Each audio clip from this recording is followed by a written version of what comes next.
Praise the Lord. கர்த்தருக்கு ஸ்தோத்திரம் உண்டாவதாக. சிறுமைப்பட்டவர்களுக்கு கர்த்தர் அடைக்கலமானவர் என்று சொல்லி சங்கீதம் 9ஆம் அதிகாரம் 9ஆம் வசனத்திலே பார்க்கிறோம்.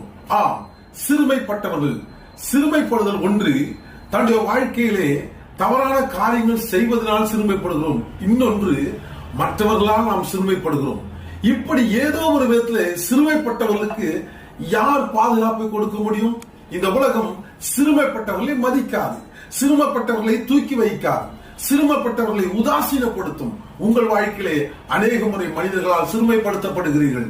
அநேக முறை உங்கள் வாழ்க்கை நீங்கள் செய்த தவறுகளால் சிறுமைப்படுத்தப்பட்டிருக்கிறீர்கள். ஆனால் இந்த வசனத்தின்படி, சங்கீதம் 9:9 படி, சிறுமைப்பட்டவர்களுக்கு கர்த்தர் அடைக்கலமாய் இருக்கிறார். ஆம் பிரியமானவர்களே, இப்படிப்பட்டவர்களுக்கு ஒரு அடைக்கலம் இருக்கிறது சொன்னால் உலகத்திலே அது ஆண்டவராகிய இயேசு கிறிஸ்து மட்டுமே.